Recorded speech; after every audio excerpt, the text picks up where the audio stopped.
चलिए आज का टॉपिक है ग्रामर। ग्रामर में हम आज बात करेंगे आपके लिए कि सबसे पहला बात कि ग्रामर बनाने के लिए सबसे पहले आपको वर्ड आना बहुत ज़रूरी है। ठीक है, इसके साथ साथ ही कि आपको सबसे पहला चीज़ कि सब्जेक्ट, ऑब्जेक्ट और वर्ब, ये तीनों आपको आना बहुत ज़रूरी है। ठीक है, और हर वर्ड का जानकारी लेना आपको बहुत ज़रूरी है। अगर आपको वर्ड पता नहीं है तो आप कैसे बना पाइएगा। तो सबसे पहले आपका बेस मजबूत होना चाहिए ताकि आपको हर क्वेश्चन, हर सवाल समझने में बहुत मदद मिले। ठीक है ना। तो देखिए, इस वीडियो में हम ग्रामर के बारे में आपके लिए समझने का प्रयास करेंगे और आप विशेष ध्यान दीजिएगा ताकि आपको समझ में आ सके। ग्रामर में बात करते हैं, जैसे कि कोई भी अगर हम सेंटेंस बनाएंगे तो सेंटेंस बनाने के लिए पहले आपको क्या आना चाहिए। हर सेंटेंस बनाने के लिए पहले आपको वर्ड आना चाहिए। ठीक है, अगर आपको वर्ड याद है तो सेंटेंस बनाने में कोई दिक्कत नहीं होगा। ठीक है, तो देखिए जैसे कि कोई भी सेंटेंस लेते हैं पहले हम, तो जैसे कि हम एक फॉर एग्जांपल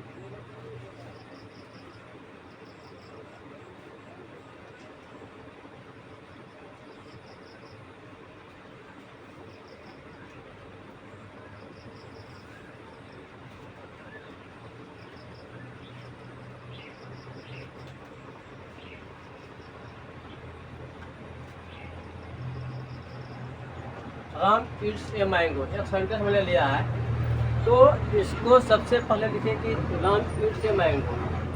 अगर आपका बेस मजबूत है और आप अगर ये चीज़ पहले से आपको पता है तो आपको तो दिक्कत नहीं होगा, लेकिन उस स्टूडेंट को दिक्कत होगा जिसको कि काफ़ी कुछ इसमें जानकारी नहीं है।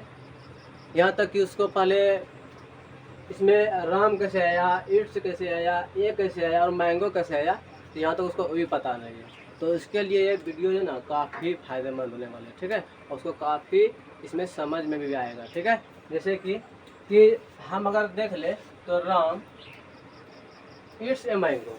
अगर कोई व्यक्ति या कोई छात्र या कोई स्टूडेंट करता क्या है कि जैसे कि Ram is eat a mango. आपके सामने दो एग्जांपल है। एक है आपके सामने में राम ईट्स ए मैंगो और दूसरा है Ram is eat a mango. आपको पता होगा कि ये एग्जांपल जो है ये गलत है। क्या है? गलत है। और ये क्या है? सही है। अब सही कैसे आपको पता होना चाहिए कि जैसे कि Ram is eat a mango और राम ईट्स ए मैंगो, तो इसमें ईज लगा तो ये गलत हो गया और इसमें ईज नहीं है तो वो सही हो गया। कैसे हो गया? तो इसके लिए आपको टेंस सीखना होगा, और आपको अगर टेंस पता नहीं है तो आप हमारे नेक्स्ट वीडियो में टेंस के बारे में बताए हैं, देख लीजिएगा। तो टेंस में होता क्या है कि ये है हमारा जैसे कि राम ईट्स ए मैंगो, लेकिन मतलब राम आम खाता है। तो टेंस का मतलब जैसे कि प्रेजेंट इंडेफिनिट में है जिसके अंत में ता है, ती है, तो उसमें हम लोग क्या करते हैं, इज, एम, आर का प्रयोग नहीं करते हैं। ठीक है, उसमें सिर्फ सब्जेक्ट प्लस V1, उस सब्जेक्ट, ऑब्जेक्ट और वर्ब। V में V1 भी लगाते हैं और V5 भी लगाते हैं। जैसे अगर राम ईट्स ए मैंगो है, इसको हम अगर आपको एग्जांपल समझाते हैं, जैसे कि ये हमारा क्या है, सब्जेक्ट, और सब्जेक्ट है प्लस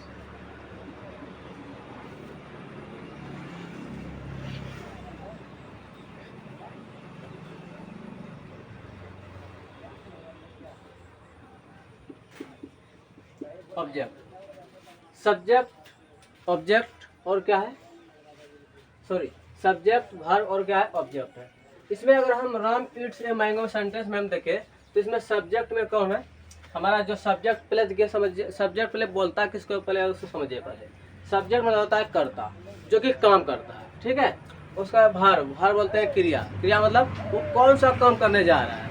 उसके बाद बोलते हैं ऑब्जेक्ट मतलब कर्म, जैसे वो कौन सा कर्म करने जा रहा है। ठीक है, तो जैसे कि राम इट्स ए मैंगो, तो राम तो है ही करता, उसके बोल रहा है इट्स, मतलब क्या होता है खाना, वो कौन सा काम करते हैं खाने का। उसके बाद बोल रहा है मैंगो, ए मैंगो, यानी कि वो कौन सा खाने क्या सॉरी क्या खाने का कर्म कर रहा है, वो आम खाने का कर्म कर रहा है, ठीक है। इसीलिए उसको क्या बोले हम, ऑब्जेक्ट बोलते हैं, ठीक है।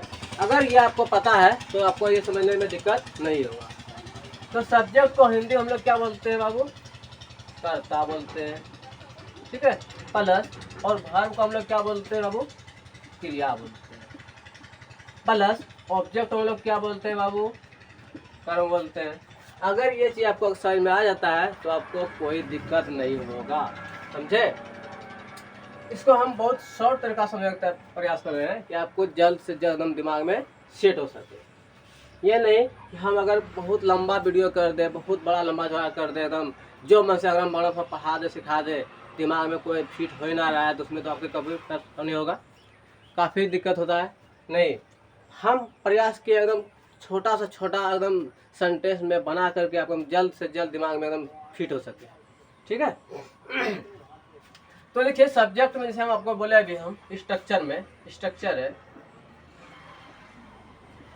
है कि subject plus V1 V5 plus object, subject plus V1 V5 plus object, ये हमारा स्ट्रक्चर है प्रेजेंट इंडेफिनिट का। अगर ये आपको अगर याद नहीं है तो ये आप इसको लिख सकते हैं, क्या कर सकते हैं, लिख सकते हैं।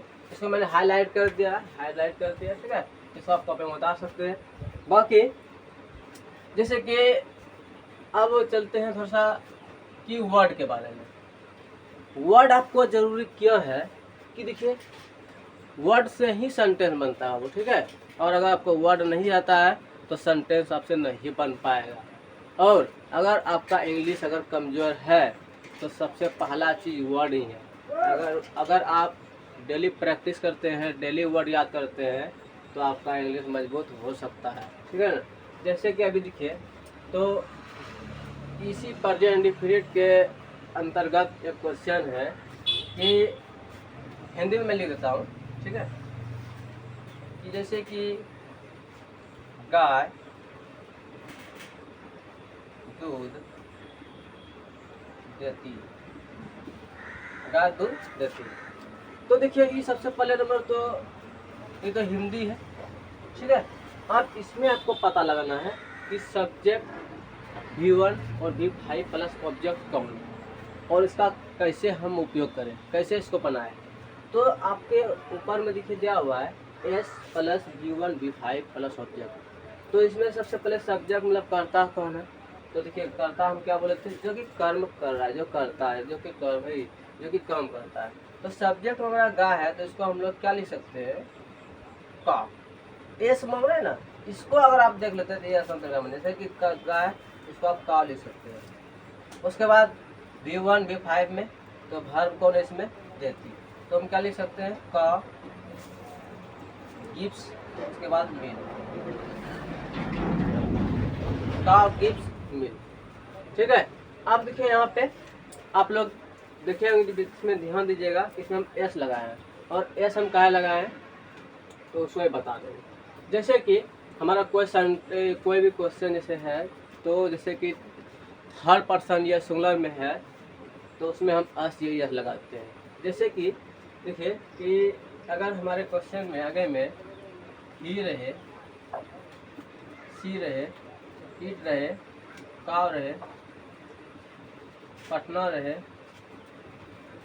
Other word other third person number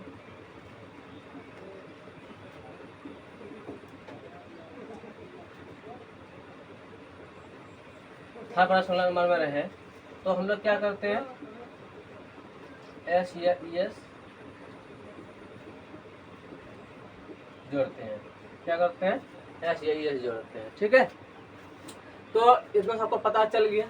अब एस और एस किसमें नहीं जोड़ना है उसके बारे में समझाते हैं, ठीक है। ये तो आपको पता चल गया इसमें एस एस जोड़ते हैं। तो इसके साथ ही साथ अगर सेंटेंस में रहे I we they cowboys, Ram and Shyam, दो नाम है। अगर ये सब वर्ड आप सेंटेंस के आगे में सब्जेक्ट में देख लेते हैं तो इसका है बाबू कि इसमें एस और एस नहीं जोड़ना है, ठीक है। ये ग्रामर का ये आपका हम ये जो है मैंने आपको टेंस नहीं पढ़ाया है, ये हम आपको जो है ना टेंस का परिचय दिया है और ग्रामर के बारे में थोड़ा सा आपको मैंने डेफिनेशन देके समझाया है। ये कोई टॉपिक नहीं है कि हम आपको जैसे कि टेंस पढ़ा रहे हैं, नहीं, ये ग्रामर का एक छोटा सा रूप है। ग्रामर जो अंदर ग्रामर के जो अंदर में आते हैं छोटा सा रूप है और ग्रामर के जो छोटा सा रूप को मैंने समझने का प्रयास किया है, ठीक है। और इसका और विशेष तरीका से हम बताएंगे। ये तो आप छोटा सा डेफिनेशन दिए हैं कि ताकि आपको समझने में आए, कोई दिक्कत ना हो, ठीक है। और अगर आपको कहीं पर दिक्कत हो तो आप कमेंट करें, ठीक है। और अभी मैं न्यू हूँ तो कम से कम ये वीडियो को आप लोग शेयर भी कर सकते हैं, अगर अच्छा लगे तो कमेंट कर सकते हैं और अगर सब्सक्राइब कर दे तो आपका बहुत मेहरबानी होगा, ठीक है। तो आप जितना हो उतना हमको सपोर्ट कर सकते हैं ताकि और इससे बेहतर टॉपिक को उठाएं और इसके बारे में विस्तार से बताएं। Thank you. चलते हैं अगले नेक्स्ट डे आपके लिए, ठीक है।